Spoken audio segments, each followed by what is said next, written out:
Yo, you already know what it is. You're listening to The Urban Products. It's your boy DME. It's your boy Cozy Rich. And for this episode, we do not have Imani with us. She had to be a responsible student. She's out there doing some schoolwork, and we prioritize school on this side. So while Imani is off doing that, you're going to be kicking it with me and Rich for this episode. We got Jake in the studio. You feel me? She'll be back next week. Yeah. Normal shit. Every once in a while, we always have episodes when it's just me and Rich holding things down. We bring it back to the OG style of things when we used to record the podcast without the studio. You couldn't even see us way back in the day. I'm talking about strictly audio. Back before episode 100, before all that shit. Strictly audio. Good days. But it is good every now and then to come back in the studio and reunite and just have these talks with me and Darnell. Because I don't know, for some reason we have a different vibe when it's just the two of us. I think mostly it's because we don't hold ourselves back as much. Because I don't hold my back. I don't hold anything back, regardless. True, but like you start to get somewhere, and sometimes like Imani would stop you from reaching all the way up there. You feel me? Normally, I don't stop Darnell when he's going all the way up there, so that's why we kind of have our episodes. But it's definitely good to be back. We're recording this on a Monday. We planned to have a guest today as well, but circumstances happened, and you know what? We maneuvered, and we decided, yo, Rich. It's me and you. We're going to have a classic. We maneuver all the time. So we're back. All right, so let's go ahead and catch up from the weekend. Rich, how you doing? Go ahead, tell the people. I'm hurting. Like, I am genuinely hurting. Like, this weekend was a fucking movie. I can definitely say that. Like, Friday, I went to the J. Cole concert. Bro, I was sitting in some exclusive-ass area, had free liquor, free food, like, feet up, posted. That skybox looked crazy. Bro, it was great, bro. It was a great performance. J. Cole did his shit. 21 Savage did his shit, too. Like, Murray did his shit too. Like, they were all fire. And I was absolutely wrecked that night. Then Saturday. Hold on. You did. So you mentioned that everyone that performed except for Drewski. How was Drewski? He didn't really perform. He wasn't like he was like perform. I wouldn't even call his shit a performance. He did like a stand up thing. No, right? It wasn't even stand up. Really, like if you want to call that stand up, I guess it was stand up. But he was really just doing commentary. Doing commentary, like there'd be images on screen. He'd just be doing commentary or just trolling Boston, like what Boston is known for and shit like that. Just simple commentary. He wasn't doing any like actual stand up. He would crack a couple jokes here and there, but he was just doing his normal Drewski shit. So that was good too. But so he was funny live. Yeah, he was funny. Okay. Yeah, he's a good guy. I fuck with Drewski. Yeah, I fuck with Drewski. Heavy. Good for him that he made it to where he's at. But with that being said, yeah, Saturday was even crazier because my roommates got a table at Big Night Live, and bro, like I kind of don't remember everything that happened that night, which is insane because I hate being like that. But I can say this. So we got there around like 11:30. Got home around like 3:30, and I didn't go back to sleep, or I didn't go to sleep for the first time on Sunday. Mind you, I went out on Saturday at 11:30 or 11 p.m. I didn't go to sleep Sunday until 8 p.m. Why? I cannot tell you. All I know is that from when we got home, to Sunday at 8 p.m., all I was doing was drinking, smoking, and enjoying my best life like I was still in college. And I hit a wall at 8 p.m., bro. Just hit a wall where I just incapacitated. Like, could not move anymore. Just fell asleep in its place. Mm-hmm. And today, like, I woke up hurting, went to work, went back to sleep, did my morning meeting, then went back to sleep, tried to work for a little bit, bro. I'm hurting right now still. I'm clearly not young anymore, and I'm about to stop drinking, but it is what it is. I got the Moneybagg concert tomorrow, too, so I don't know how I'm going to do that, but how was your weekend? My weekend was smooth. Before we go to my weekend, who's performing with Moneybagg? Do you know? Fredo Bang. Oh, he's out? Yeah. Oh, shit. No, I heard he was, I thought he was locked up. I didn't know he was back out. I thought 21 was locked up, too, until I seen his house. So yeah. My weekend was smooth. I'm back in school for people that may not know, so I feel like I don't really have much free time anymore. I do the podcast, I have my regular job, and then I'm doing my schoolwork. So I feel like all of my time is occupied at the moment, and anytime I actually have a chance to relax, I feel like I'm wasting it because I have a bunch of other shit to do. So I've been like preaching time management for the past couple of episodes, so I've just been learning how to take advantage of my free time and make use of everything and try not to procrastinate, because I'm a huge procrastinator when I try not to be. Sometimes I'll set aside an entire day just for one thing, and I have issues where I set goals, but it'll take me hours to actually go ahead and start. Like when I wake up, I'll probably plan for a whole day to be dedicated to just schoolwork, but I wake up and then my wake up process doesn't actually have me start doing my schoolwork until like fucking 1 or 2. No, my question for you I hate that about myself. Now, you just started school again after taking how long off?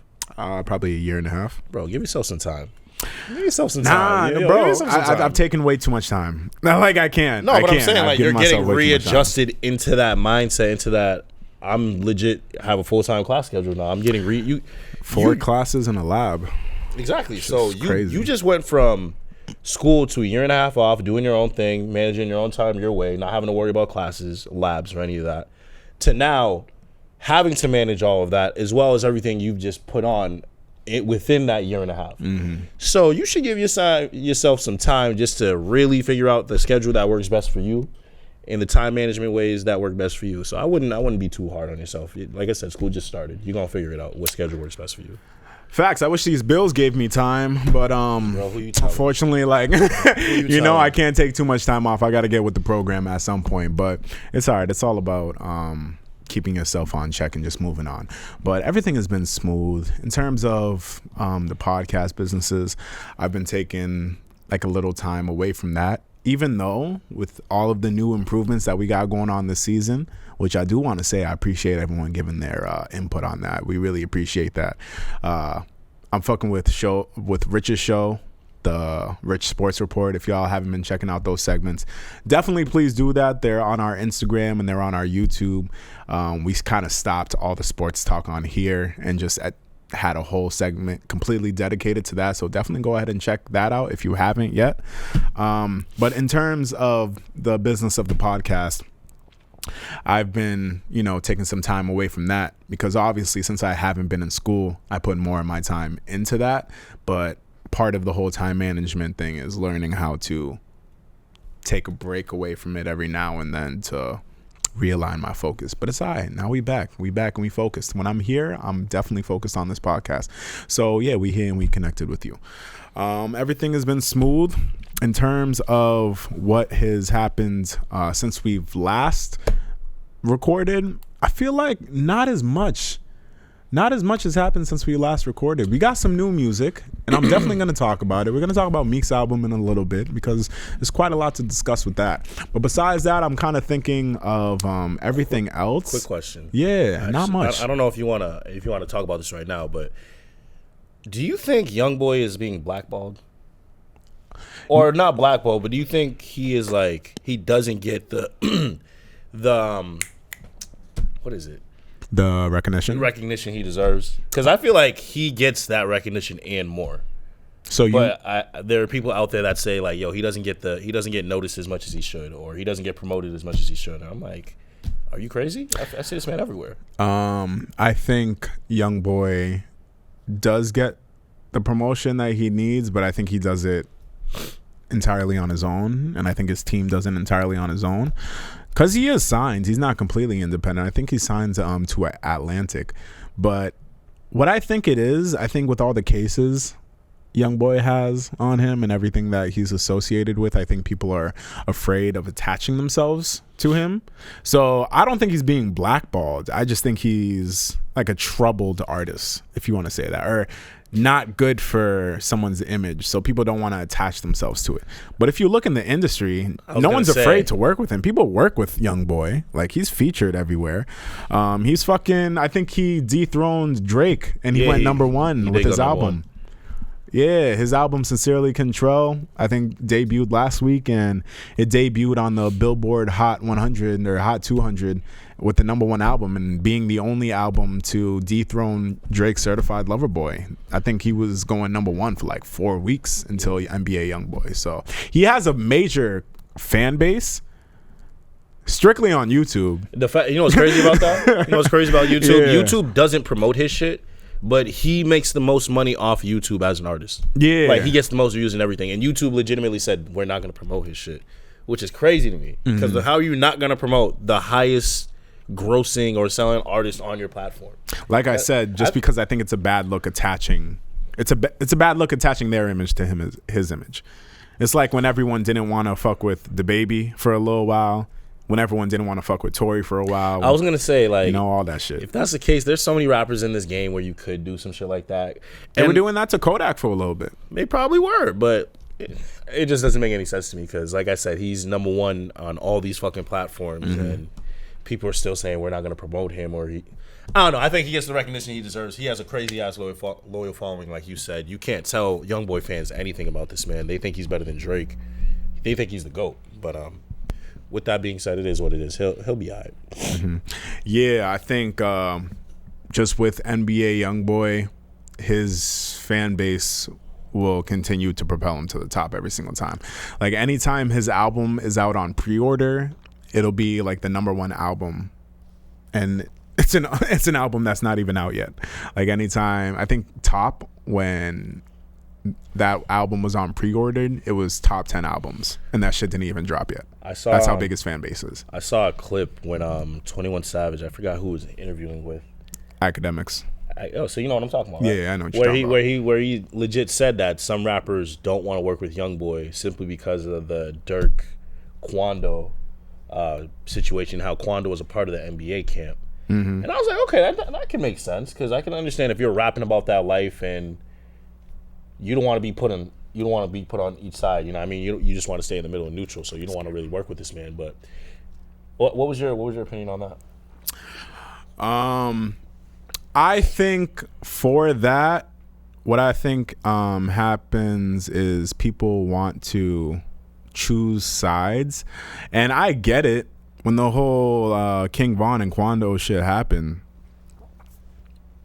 that was a very critical moment in hip hop. So it felt like a lot of people had to choose sides.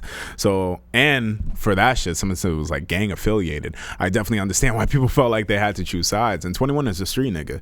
So that makes sense coming from him. I don't feel like artists felt like they had to choose between Dirk and YoungBoy, because I don't know, you don't really put them in the same category as it is already. So I don't really think that's necessary. And I think it's corny. I also think it's corny. Let me start off by saying that, like, yo, we're grown men. I'm not gonna be like, yo, if you fuck with him, I can't fuck with you. Yo, we're grown men. Go ahead, fuck with whoever you want to fuck with. As long as it doesn't come back and affect me, we're good. Like, yo, I talk to people on a regular. Darnell talks to people on a regular that I don't like. Is that gonna change how I think of him? No, it just is what it is. I do. Darnell probably has people that he talks to that probably don't like me, and we're still fine. No, it is what it is. It's never that deep. We're too grown for all of these games, fam. Just act on your own. As long as no one's bringing smoke to you, we can get along and act accordingly. You feel me? It's never that deep. It's really never that deep. But what do you think about that? I just like to adopt the mindset that another man's problems is not my problems, unless I make them my problems. So if I keep myself out of the beef and out of like what you guys have actually done, then there's no reason for me to actually be upset and pick a side. If anything, I'm gonna let you both know how I feel about the situation and just keep on moving. I'm gonna keep it a buck with you and just say, like, yo, I'm not picking sides. Like, yo, I'm not choosing sides. I'm not going to say he's right. I'm not going to say you're right. I'm going to let y'all handle it, and whenever y'all handle it, let me know. I'll be here for both of y'all. Because if I know I'm cool with two people, I'm gonna maintain neutrality. I don't wanna fuck up friendships over some beef that has nothing to do with me. So it's a dub for that. Like I said, another man's beef is their beef. I ain't making it my problem. Yeah, and like I remember in that same interview, 21 was trying to say like people were choosing whether they wanted to work with Drake or Kanye for the whole CLB and Donda shit. But meanwhile, they have both artists on both tapes. It's just like, yo, a majority of the artists that worked on CLB actually ended up appearing on Donda. Jay-Z, Travis, Lil Durk, who else? It might be just those people, actually. Yeah, Travis, Lil Durk, and Jay-Z, I think, are the only shared features from both albums. And those aren't nobodies. Let me tell you right now, since I have you right now, Dirk's verse on Donda was better. Jay-Z's verse on CLB was better. I'll give Jay that. Travis's verse on CLB was definitely better for sure. That Fair Trade verse kind of go crazy. I'll give Travis that. And he didn't really go that crazy on the Donda. I think Baby Keem kind of overshadowed Travis on Donda, and that's wild for me to say, but it's facts. I think though that's a different situation though when you have artists picking sides, because there's no like actual like real beef. There's no substance behind it. It's just rappers like pride. I want to go number one, really. Mm-hmm. Know what I mean? Like that's really just beef between status in the game and just who has more fans, really. Mm-hmm. That Dirk verse, or that Dirk and YoungBoy shit, or Quando and Vaughn shit is actual like there's a reason for it. You know what I mean? There's a reason why people would have to choose sides if that makes sense. I feel like which is why it's kind of different. I feel like you'd only have to really do that if you were like living by street code. That's what I'm saying though. So if you're not a street nigga, I feel like shit doesn't really apply to you. Well, of course, but a lot of niggas in the rap game do live that street shit, which is why I'm like, that's. They claim they live that street shit. Better yet, they claim they live that street shit. Your face says otherwise, but my fault. No. Nah, that's cool. It's cool. I don't want to get wet up out here either. Who you telling? All right, but I do want to talk about some music that has dropped. So a major release that dropped on Friday was Meek's album. Mm-hmm. I came in here maybe a good 2 weeks in advance, and I told y'all about my worries about that album. I said I don't think it was being heavily promoted. I said that I'm not really hearing a lot of traction from it. But best believe, by the time the album dropped on Friday, I saw nothing but promotion. That shit was everywhere. You could not go somewhere and not see Meek's album. Fan promotion. Mad people were promoting it. Mad artists that weren't even involved with the project were promoting it. And I was like, oh, okay. Now I see how Meek's marketing team is making this work. So I was like, how the fuck are you going to do this? They had fucking people. They had promo going on in London with like cars having the whole art over it. He had a big banner at Gillette with promoting the album. He had boats in Miami promoting the album. So I'm like, oh, okay. So Meek's team just decides to market shit the week of the release instead of leading up to the release. That's cool. But let's talk about the actual project itself. Hold on, real quick. Before we even talk about that, I just want to say I told you so. Like with Meek, I told you, this man is well established. He doesn't need to do that much promo before the album drops. Like, even the week before, I didn't see much promo. Yeah, no, I just knew he was dropping. Promo. I just knew he was dropping it. Facts. But I told you that he's so well established in the game that niggas know about Meek, and when they see Meek's name, they're going to click. No, I'm hip. I didn't doubt you on that. So I just want to say I told you so. I didn't doubt you on that. Tell me about the album though. Did you like the album? So when it comes from 100%. No. This album was good. This album was really good. Okay. I think. This is a really good album. Now that I think about it, like I'm trying to think of all the skips. There's. I got to ask a question before I get into the album. Gigs. Why do niggas fuck with him so much? Yo, it's crazy. When he popped up on Drake shit, I treated this shit no difference, bro. Leo, I remember what song was that? I think it was Kiss My Teeth or KMT off More Life. Yeah. I remember as soon as Gigs came on, next. What happened with this album? I was vibing. As soon as Gigs came on, next. I treated this album no different, fam. I don't know. Why do niggas like him, bro? I don't know. I don't want to be a hater on Gigs. I just think I don't like his sound, to be honest. And the whole UK scene is up. With the promotion of drill and shit, the UK scene is up right now. Niggas like that sound. Nah, I'm sorry, but like the UK accent with rap, I just don't fuck with it. Like Gigs, you may be hip in the UK and in Europe and all that shit, but like that's the only time I press skip on this album for real. Nah, like when he came on, skip. But regardless, regardless, I had to ask because maybe you knew why this man was so prominent in America. But be that as it may, I like to say that Meek is the king of intros. Like all his intros kind of go hard for me. And hate on me, bro. This shit sucked you right in. It sucked you right in for me. It really set the tone for the album itself. And as soon as I heard that, I knew I was gonna be in store for a good album. Word. Outside, fire. On My Soul, fire. Sharing locations, we've already heard that plenty of times, so you already know how fire that is. Expensive Pain, I felt that shit. No, you got that. You feel me? Like Meek Mill, the first 5 songs, are fire. Kehlani came in, did her thing too, with her smooth ass vibe. And I'm not gonna lie, when I heard Ferg brought a different type of energy to the album. Like, be up, yo, that shit was. He's been doing that lately. That shit was live, bro. Like, I can't say anything bad about this. I will definitely say though, my favorite song on the album was Cold Hearted. Okay. Now I'm listening. Go ahead. I the reason why I fuck with Cold Hearted so much is because, well, for me, it's not one of those songs that like he made for like radio hits or anything like that. I feel like he's just speaking. He's talking his shit, speaking into the mic. Okay. And I related to some of the shit he was saying. But with that being said, I like I said, this entire album goes crazy.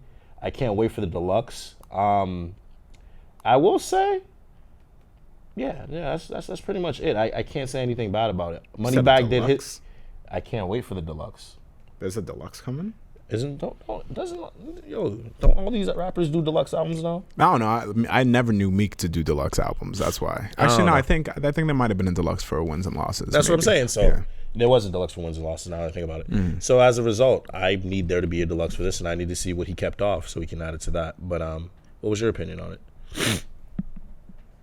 We wanted it forever. Why? Delete it. Skip. Batman.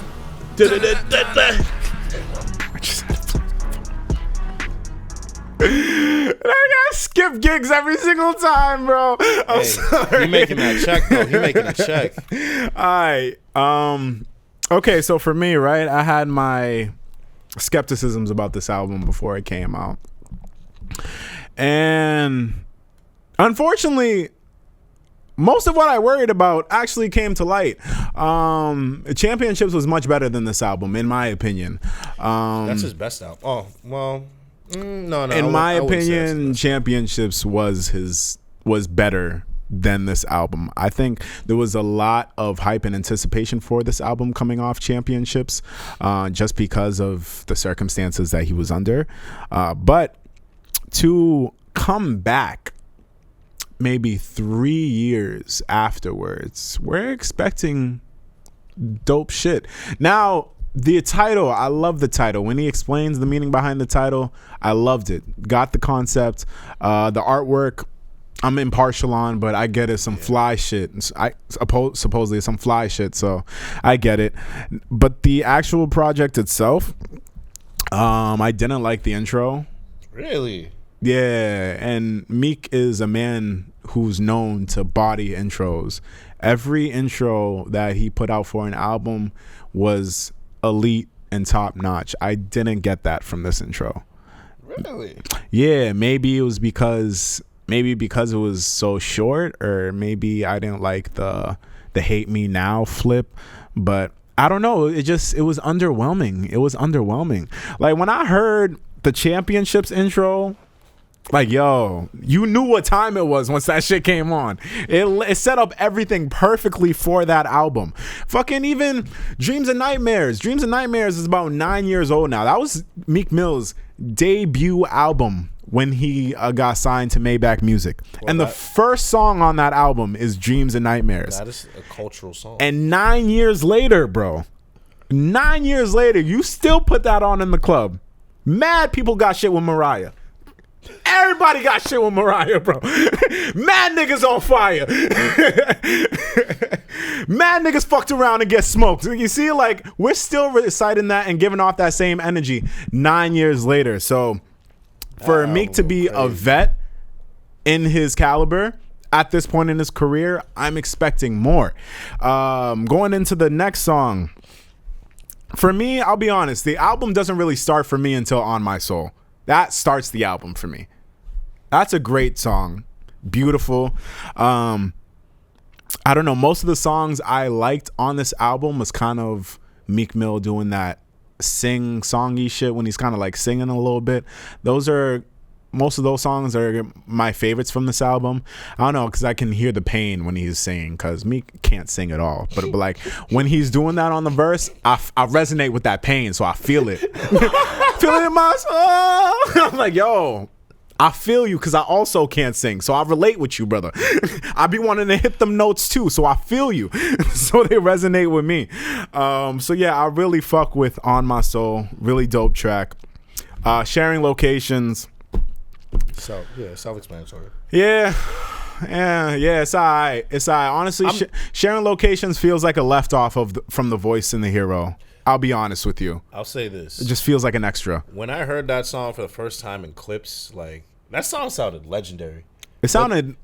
Yo, the IG snippet sounded legendary. Yeah, that's what I'm saying. Facts. But then I got the whole thing. I'm like, oh, it's not. It sounds good, but like, it's not as what I thought it was gonna be. Yeah, it's okay. Like I said, it just felt like an extra left off the voice in the hero. And honestly, like Meek Mill's feature on the voice in the heroes probably could have went on this tape. Maybe, who knows? It just sounded the same. Honestly, like what I got from this album.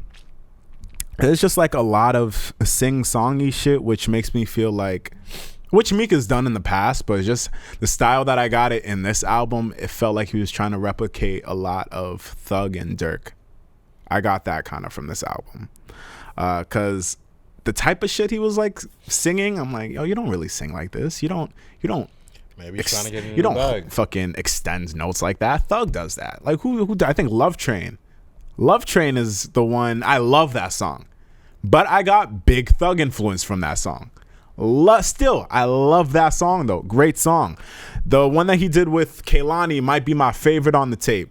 It samples Southside by Lloyd and Ashanti. Classic record if y'all don't know that record. Classic record. They sampled that and flipped it beautifully. Love Kehlani.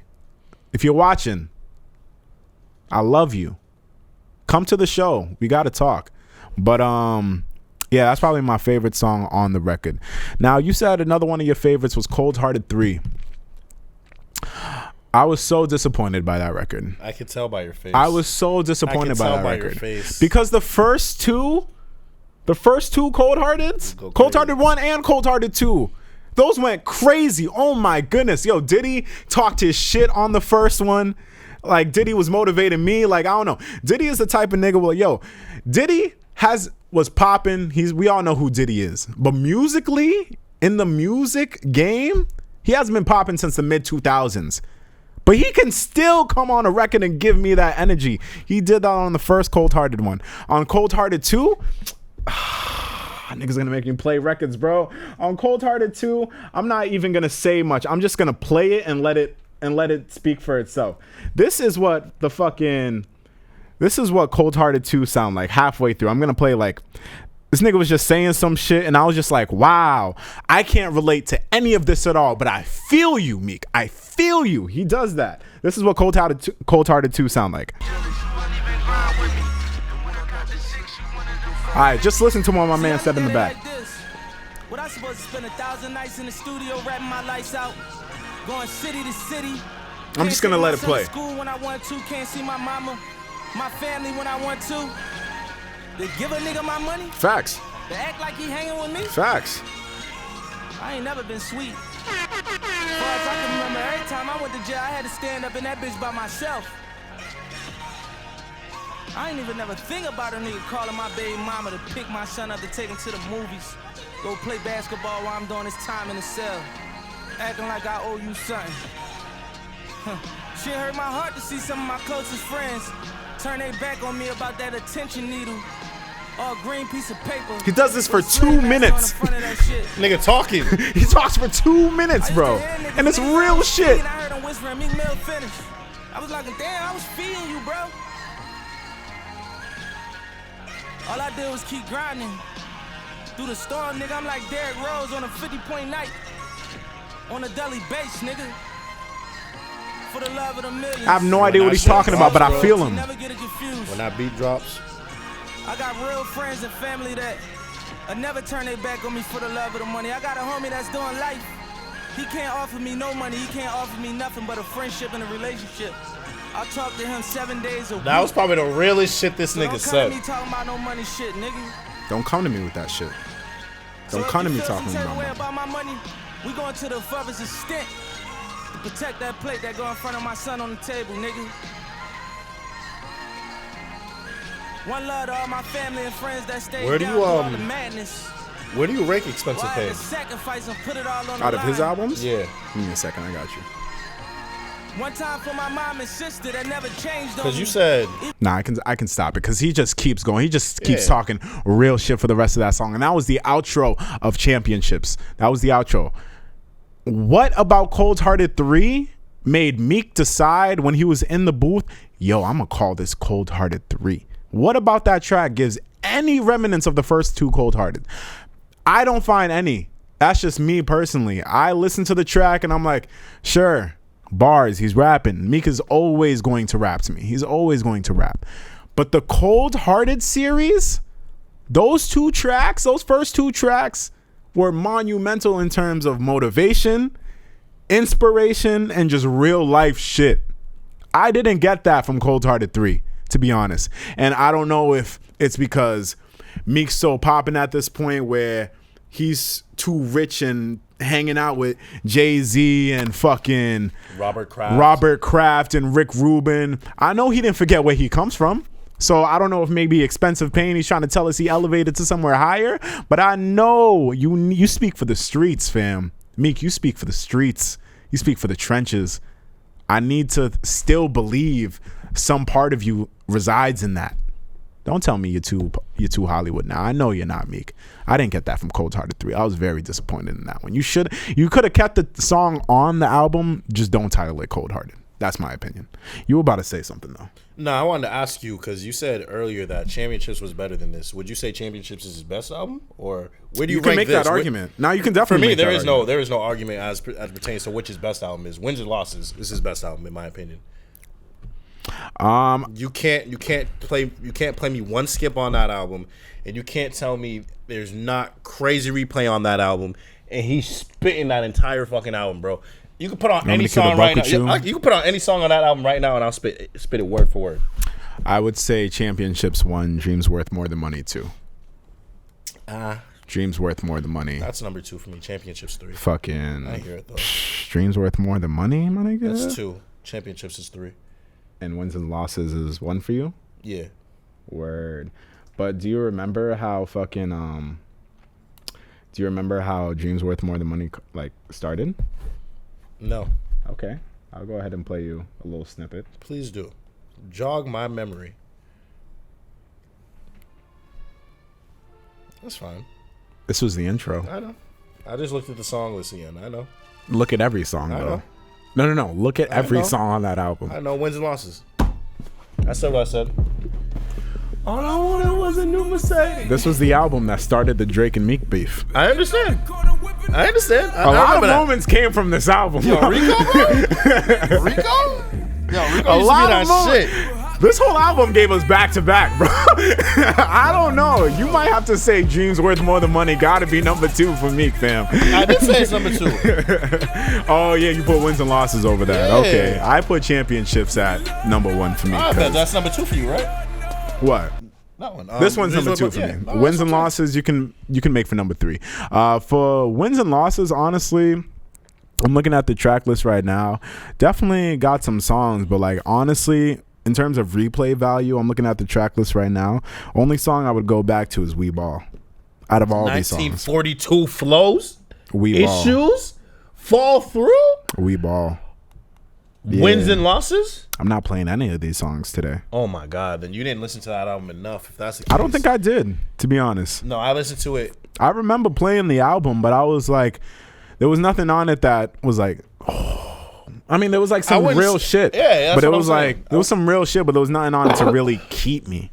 The one that had the most replay value that can go back to back no matter what time of the day was We Ball for me. Because him and Thug like just did his thing, and then that's what makes Championships so special to me, because he did Wins and Losses and dropped Championships the year after, and I was like, wow, such improvement, wow. We can agree to disagree. No, for sure. Either way, it interchangeable. Nah, I feel you. But going back to Expensive Pain, yeah, like I said, the Kehlani record is probably my favorite. I liked Love Train as well. Blue Notes 2 grew on me. That track definitely grew on me. But in terms of all the other songs, yeah, I don't know. Maybe I need to keep listening to it, but... How many times have you listened to the album? Maybe like 4. Okay. Yeah, because I tried. I go and I listen. I kind of stop at Ride For You and I kind of just keep replaying that song. But all the other songs, yeah, they're hype. I'll be honest with you. Okay, that's fine. That's straight. Yeah, for some reason I saw like We Ball and I thought like We Slide would have been like the... Oh, like a little follow-up to that? Like a follow-up to that. I didn't get that from that, but I'm like, that's okay. That's all right. That's whatever. Vori did his thing. What did they sample? What on that song? Yeah. I don't remember what it sounds like. Let's see. Let me see if I can. I know they sampled the song. I just can't remember what that shit's called. Let me see if I can hear it by ear. It's a throwback. I like the way you work it. Oh, that's what it is? Yeah. Oh, No Diggity by Blackstreet. Yeah, No Diggity. Yeah. I like the way you work it. Yeah, No Diggity by Blackstreet. That's what that is. Yeah, I don't know. I had some worries about this album, and unfortunately, I had a reason to be worried. It just didn't live up to your expectations. To my expectations. I can understand that. You have highest expectations. Yeah, but that might be my fault because that might be my fault because after championships, I saw Meek Mill elevated to a whole new level. Well, I mean, that album. That was his last album, so that's very understandable that you would expect him to follow up with something of equal quality. Last album, best album though. Wins and losses, but like I said, we can agree to disagree. Fact. Name one song? Okay, I'll have this small debate with you. It's not a debate. It's not a debate. It's all about personal preference. One song better than one song on wins and losses. 1942 flows. What's free? We Ball. Going bad. Issues. Give me a second. No. Like I gotta look at the issues. Respect the game. Okay. Heavy Heart.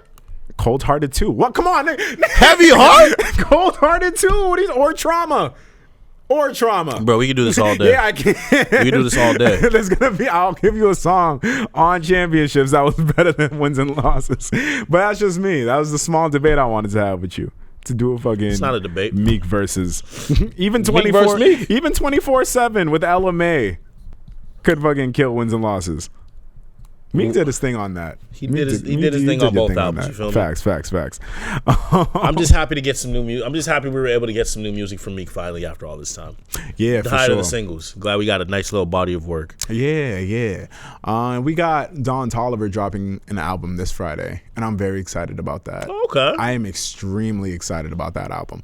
Ever since I heard him for the first time on Astroworld, on what's it called? His voice is so smooth. Yeah. Ever since I heard him for the first time on Astroworld, I became a Don Toliver fan. And the projects he dropped afterward, Heaven and Hell, tons of replay value on that. And the little singles he's been dropping leading up to this album have been dope as well. I think Don Toliver is definitely a name to look out for in the future. I think he's going to do great things. So definitely check out his album on Friday. You already know I'm going to come back next week and let you know how it is. Shit, I'm going to be playing that bitch all episode long probably. So definitely go ahead and check that album out. And since we're talking about upcoming releases, I also just want to slide in this other release that's coming out soon. So we got news that Summer Walker is coming. Summer Walker is coming. Yes. Is she though? Confirmed. November 5th. It is on. Hold on. What's the name of it? Hold on. No. There's no name yet. Nah, there's no name. We just got a date. Yo, if you didn't hear me, November 5th, we are getting a Summer Walker album. Now, I think with Summer Walker, she got pressure. She has pressure. Because her debut album, Over It, could be argued as a classic. I was going to say that. It could be argued as a classic. And that was her debut album. So Summer, there's a lot of pressure for Summer Walker right now to live up to this album. What I hope for her... Oh, wow, it's right here. Yeah, what I hope for her is that people... don't just listen to this album and don't listen to the new album and just automatically compare it to this album. A lot of people are going to, but I hope that we can let the new album kind of just live up on its own, and just taking the vibes that it has. Did you just hear what you said though? No, I'm hip. Yeah, like you can't say other people got to do that when you just said her first shit is a classic. Because so you got big shoes to fill. If you make I feel like if you drop a classic, you shouldn't spend the rest of your career trying to chase that classic. Okay. You should go ahead and evolve and be you should go ahead and evolve, and your fan base know that you weren't at the same place that you were in when you made this project. My question for you is so when she drops her second album, are you going to compare it to Over It? If they're the same, yeah. How would they be? It's like in terms of if they sonically sound the same, then yes, I would compare it. But if she comes with a new sound, then you're just gonna judge that on its own. On its own. Okay. As you should. Yeah. I only compare it when I find like similarities. Or like this time when I just compared Meek's catalog. But I was just like, Meek right now, I should look at Expensive Pain on its own instead of comparing it to Championships. Yes. But me, just because it didn't live up to my standards, is because I was comparing it to Championships. Now, after a few listens, I got back to Meek's album and I was like, oh, okay, there's a couple joints in here that I fuck with. But unfortunately, I know that Meek can do better. Now with this, Summer, in the gap, Summer had a child. She went through a breakup. She released that 2 years ago? Last year? No, 2019. 2019. 2 year anniversary. Yeah, the 2 year anniversary passed. Yeah. So in the gap, she had a child. She went through a breakup, went on tour. So I feel like mad shit about Summer. Mad surgeries. So I feel like mad shit about Summer is just different. So I just want to go ahead and be able to judge the body of work on its own for what it is, and I can't wait. And now that I know that Summer is coming in November, I'm probably getting Black in January. That is my prediction. He still makes music? Stop. Don't do that. I'm trolling. Don't do that. Bro, when's the last time he dropped anything? 2018. Exactly. He on his Kendrick shit, but he ain't Kendrick. So I'm just like, I thought he just stopped making music. I was on a roll when he still in a love letter came out. Yo, my question, what did he what was his debut? Like, what made him Free Black? That was it? The debut album? That was his debut album. That was his debut? Yeah, Free Black. It had Problems on it. You know Problems. No, I understand, but I'm just trying to say, like, before that, I had no idea who this man was. Yeah, Problems was his first single. Okay. Yeah. All right. That should still go. If you play that. He on his Bryson Tiller shit. Yeah, I did say that when Bryson Tiller kind of took a pause from music, I kind of did say Black came up and picked up where he left it off. But I think Black is a better artist than Bryson Tiller, in my opinion. Oh boy, that's a whole nother conversation. I've always thought Bryson Tiller is extremely overrated, but we don't got to get into that. Yeah. Bryson Tiller. We don't got to talk about Bryson Tiller. We definitely. I know his stands go crazy. Yeah, they do, but it is what it is. But I'm definitely looking out for that album. So when they do come out in the future, I will be sure to let you know when they drop. Excuse me, goddamn, dying over here. Please don't die. In terms of that, in terms of other new music that's coming out, I think that is it. I mean, yeah, as of late, there hasn't been. I mean, Meek Mill was really the only person that dropped last week. Lil Wayne and Rich the Kid dropped now, but I didn't get to hear I didn't listen to the whole thing. I only listened to a couple songs, but it's all right. Yeah, my boy sent me some tracks saying that it sounded crazy, but none really. I'm not gonna say it sounded crazy. It's I would never say Rich the Kid and Lil Wayne together sound crazy. Nah, but they definitely did their thing. That new Frieza still go though. I'll still bump new Frieza. Facts. Only for Kendrick though. That's why. When is his album dropping, bro? Oh, yes. When is his album dropping? Yes. The news of Kendrick. Guys, a Kendrick album is also coming soon. There is no confirmed news. There is no nothing. I hate you. But you want to know why I know Kendrick album is coming soon? Didn't he say it was? Well, yes, that. But like confirmed, like really soon? Because he's been making a lot of music lately. Is because he's performing at the Super Bowl. Oh. Kendrick Lamar is one of the performers at the Super Bowl. And if you're performing at the Super Bowl, fam, he has to have some big shit coming. Pause. He has to have like some a major release coming somewhere in between that. Because you're not just gonna go to the Super Bowl and perform all right. I hope not. I hope he does. I hope not. I hope bro. he does. So I can talk so much shit to you, bro, about this. I man. hope not, bro. I really hope he got new shit coming. Because now, fucking Cole dropped, Drake dropped, and now we're just waiting for Kendrick. Can you even imagine him flopping? He won't. No, I didn't ask you that. Can you imagine him flopping? No, that's why I said he won't. So in no like alternate universe in your mind, could you imagine this man making a bad album? Name a flop. Hold up. I don't even remember the names of his shit. What was the one bro? To Pimp a Butterfly. I did not like that album at all. Did not like that album. No, that's all right. I know Jake. Yeah, I did not like that album at all. I know Jake. He's hold on. His brother is not elevated, unfortunately. Yo, don't start. But bro, Good Kid, Mad City, fire. To Pimp a Butterfly, Fire. No. Damn. Those are and if you want to put Section 80 like Section 80's fire. Those are 4 albums. Kendrick didn't miss on any 4 of those. Each album extremely different sonically. I feel like Damn is so overrated. All right. I really feel like Damn is extremely overrated. But you can think that. I hear it. Better than any album that came out that year. That's a fact. What? Don't even look it up. 2017? Don't even look it up. He dropped that shit in 2017. Don't. It's okay. We don't got time. I can definitely find a better album. I mean, yeah, but you'll just be fucking fishing for shit at that point. Hold on. Let me go look at this one album, see when it dropped, bro. And if it dropped in 2017, it was a better album. Okay. See, look at the metrics he's basing it off of. Yo, if it dropped in 2017, it was a better album. Just if it came out in 2017, it was a better album. Look at this hater, bro. This nigga's such a hater, bro.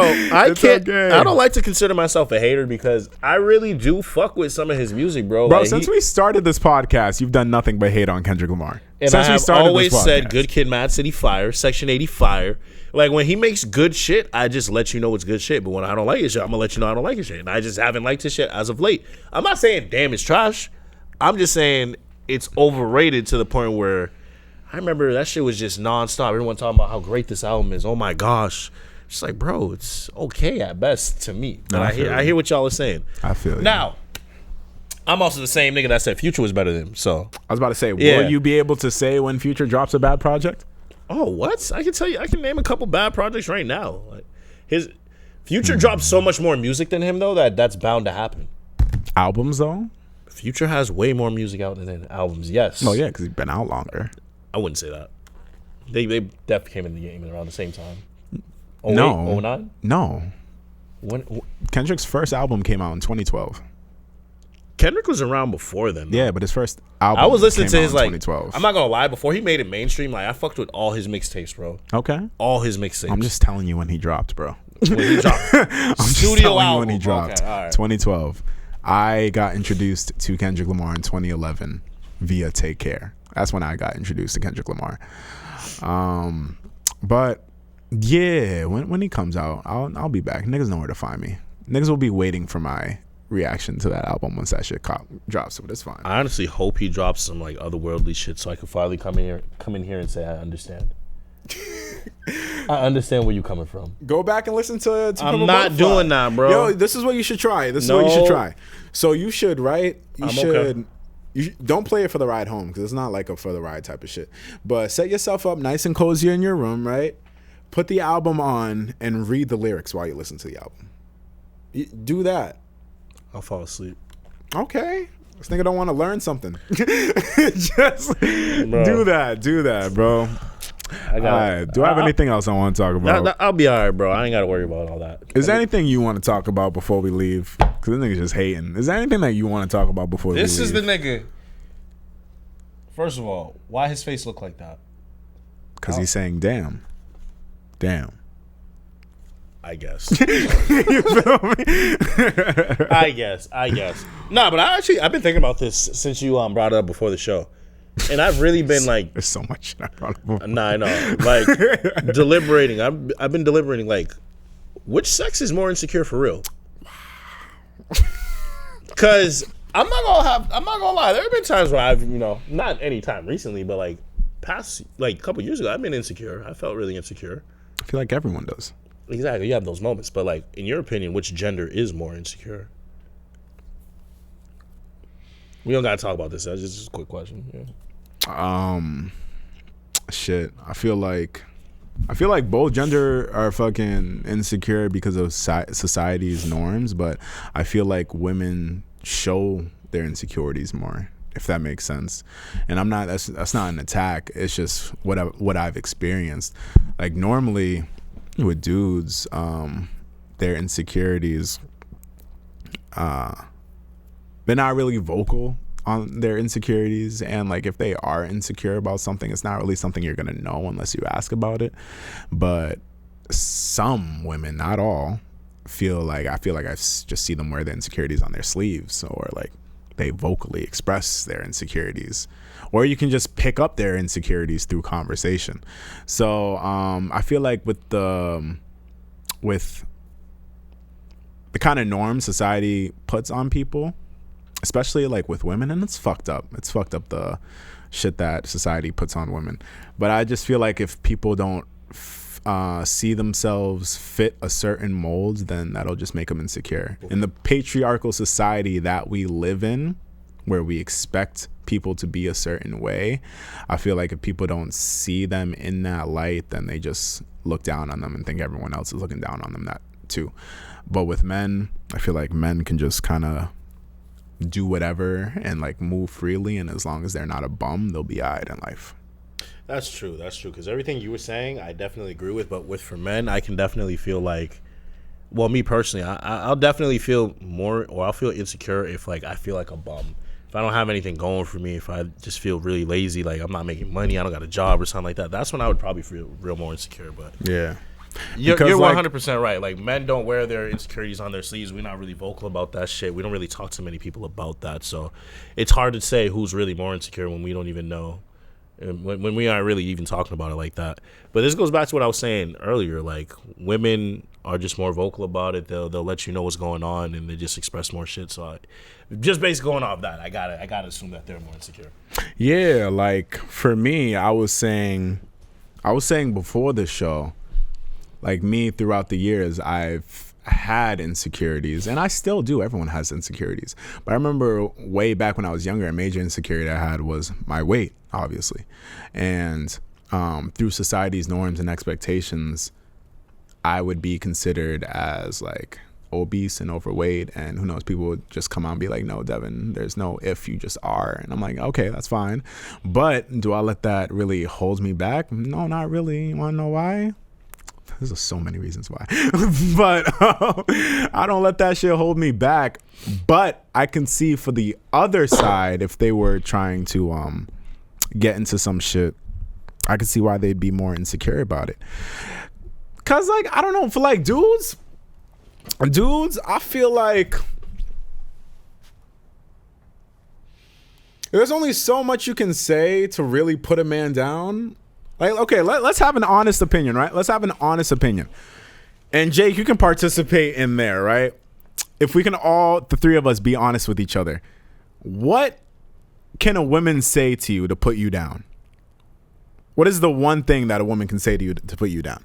Because I can think of so much dudes can say to women to put them down and make them feel insecure, but the reverse, what could a woman say to you to make you feel insecure? Now, it depends on who that woman is. If it's a woman that I actually care about and has a standing in my life, I'm gonna take her opinion more to heart than anything. But if it's just another girl, I could give less than a fuck. Yeah, but like, just an example. Woman, all right, say it's my girlfriend, right? Yeah. Girlfriend, what wife. can she say to you to make you insecure? You got a little dick.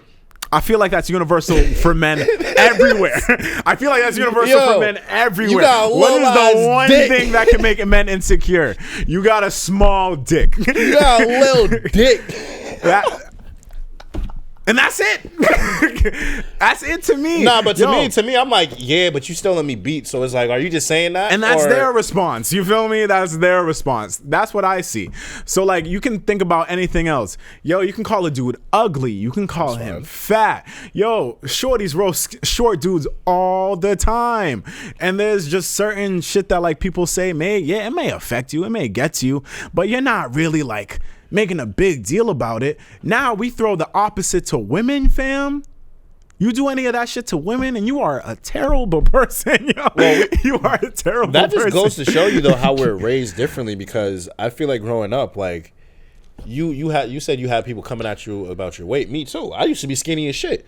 But for the most part, it was always my boys, and they would do it in like a joking manner, like, yo, you're mad skinny, man, and whatnot. So just because you're hearing that so often, you kind of get desensitized to the point where it's like, I don't care about that, or I'm going to do something about it. You feel me? But let me ask you this. You said you were getting talked to a lot about being skinny. Could you say your gym journey and your journey to becoming active and fit helped boost the shit out of your confidence? Oh, 100%. And limited your insecurities because you didn't have what was said about you in the past be active in the present moment? I started falling in love with going to the gym in my body simply because of how other people reacted to it and the way I felt about myself and just healthier and just looking at myself and just like, I look like a completely different person. I just want to maintain this. Mm-hmm. So definitely, like, I can say that the external comments helped and validated what I was doing, but I'll definitely say the personal satisfaction of just looking at myself and just knowing like this isn't what I was a couple years ago, and I love the way I look now. I just want to maintain this. Now, do you think if your gym habits kind of fell off, your insecurities would start to creep back? You see, to me, I always this is my issue, and I can be really open about this. Yeah. Like, even right now, I'm not 100% happy with the way I look. Mm-hmm. Like, because I know I can always look better. And that's just me having high-ass expectations and just being hard on myself. So as of right now, I'm not even completely happy with the way I look. I am okay with the way I look, but I want to get better. I want to look better. So I'm never gonna be upset at myself because I'll never go back to that. Mm-hmm. You feel me? So where I am right now, I'm always going to be in a good place, and I'll never let myself dip down from that. So I'm always going to try to improve. But as of right now, I can definitely say that. I'm still a little insecure about my body, but that's just me being hyper aware and just having high-ass expectations for myself. See? And you're doing that for your body, and nobody can make you insecure about your body unless they said your dick was little. Even then, but that's just what it is. You say the smallest thing to women, yo, and they feel terrible. You just ruined their day. And it really be like that. I feel like, I don't know, people just feel like there's so many expectations to live up to. So when those expectations aren't matched, you know, it's a shitty feeling. I could see that. And I feel like dudes just kind of get a pass and just like let a lot of things slide. Because I feel like with dudes, tougher skin. Dudes, yes, tougher skin. Not showing the whole emotion thing, that masculine shit, that's definitely one of it. But the second thing that I mentioned earlier about really just not being a bum, I think that's a major thing as well. I feel like in society, as long as you're like not a bum, and maybe those are poor choice of words, but as long as you're not a bum and are providing in some shape or form, you'll get by in this world as a man. That's what I see. Like, you could be ugly, like you could be short.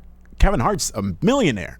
Like you can do all of these things, and like, I don't know, society won't look down on you for these other things. You know, that's just how I see it.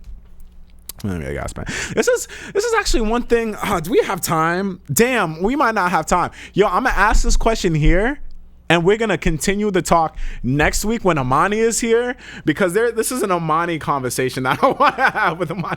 I want to know, right, why, and I'm pointing to this empty spot right now because I'm pointing at imaginary Imani. And Imani, when you get back here next week, this is the conversation we need to continue, right?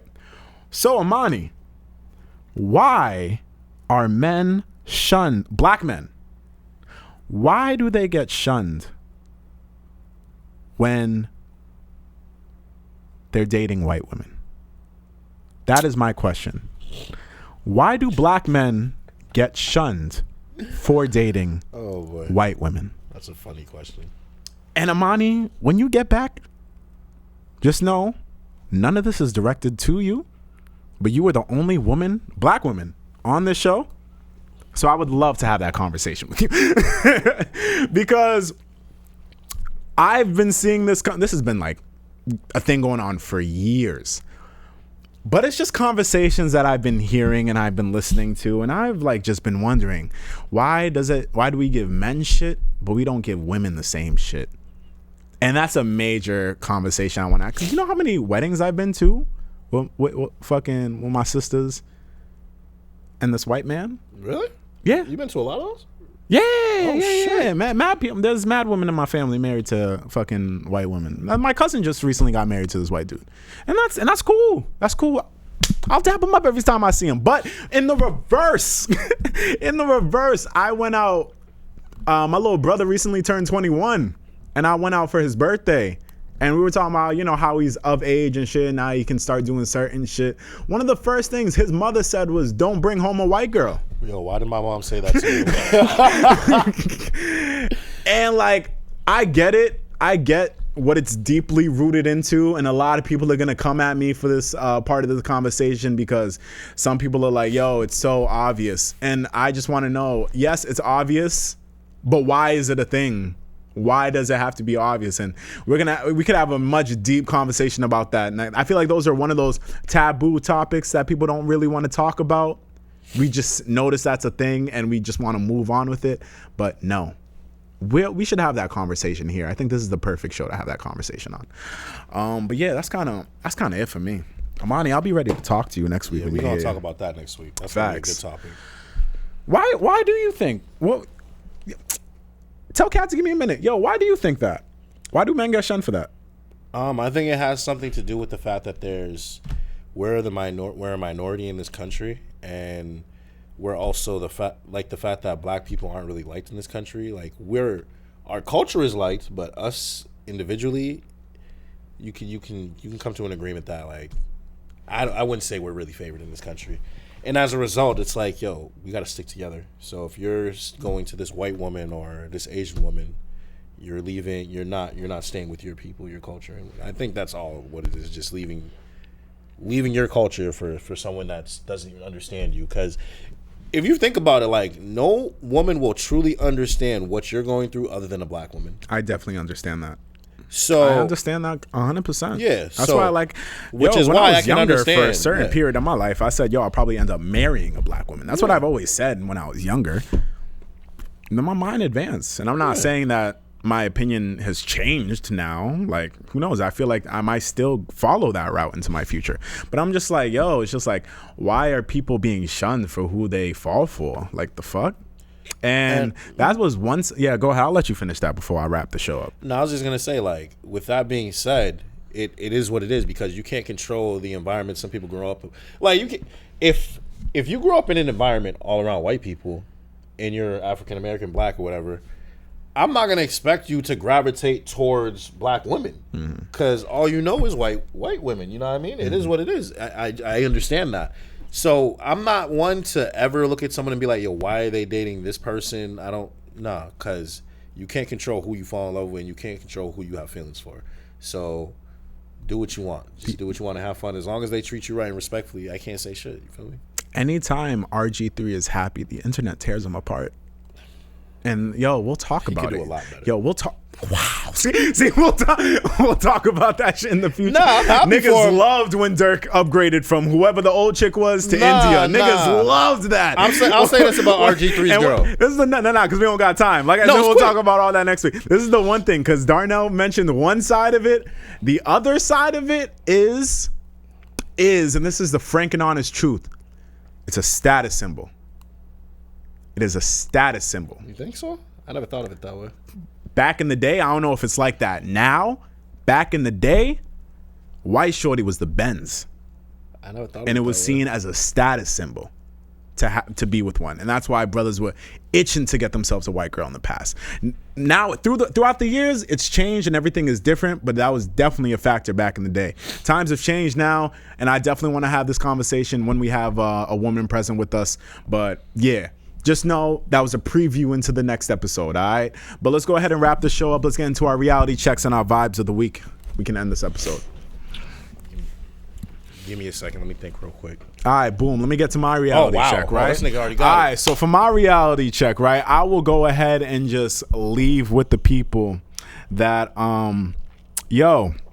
right? There's this thing about free will. Right? Live your fucking life to your own standards. Live your life to your own standards. Now, when I say that, I feel like people just tiptoe throughout life, walk on eggshells, not knowing if they should do a certain thing or not knowing if they should say certain shit depending on what other people want for them. And honestly, my opinion is fuck what everyone wants for you. What do you want for you? Whatever you're getting yourself into, do you actually want to do that? And if you do, that's perfectly fine. Go ahead and do your shit. Yo, we have our own free will. Imagine if I was doing what somebody else wanted me to do and I got hit by a car the next day.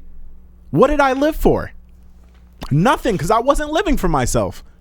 So if you're like going through life not sure what you want to do and you're kind of just doing what is expected of you and that doesn't seem like the right thing for you, change that shit right now.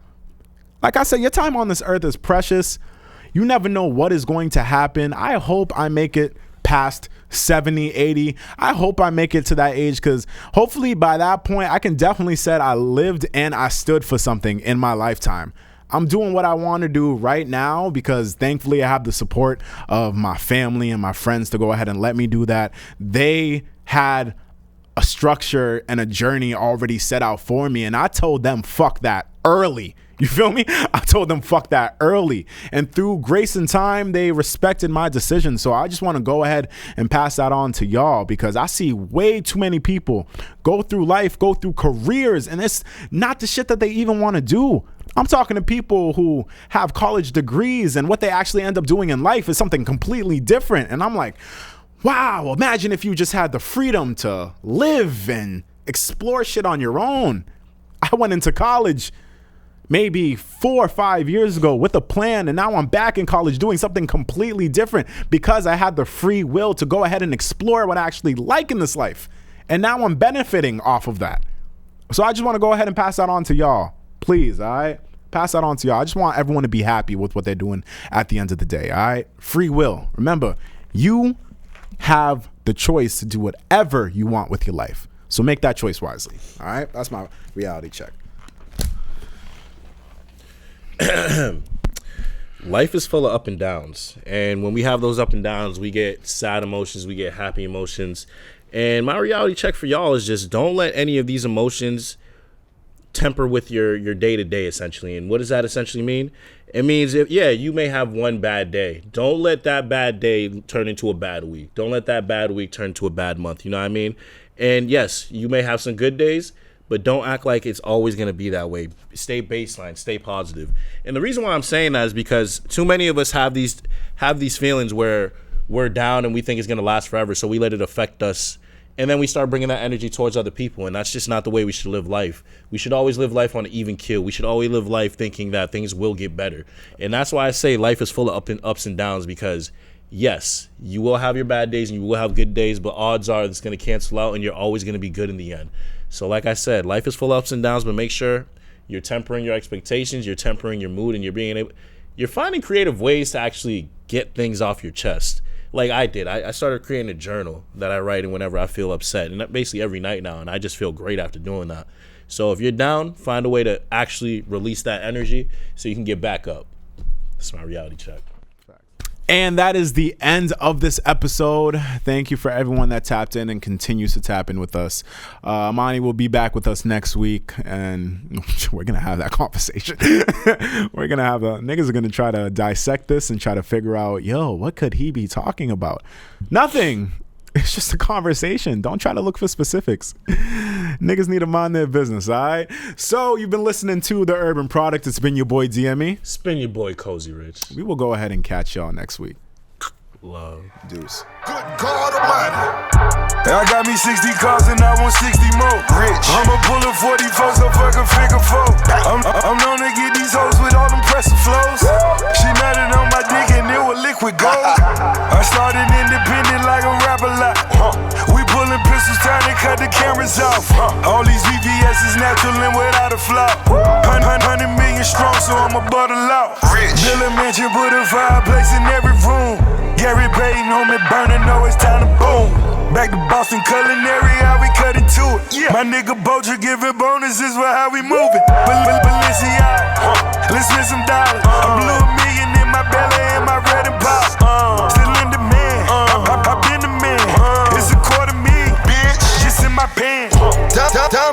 dripping like a surfboard. She ride it like the interstate, that's what them curves for. My shooter get the drumming like a rock band. Just put 100 bands in the plug hand, whoa. I be in the kitchen with the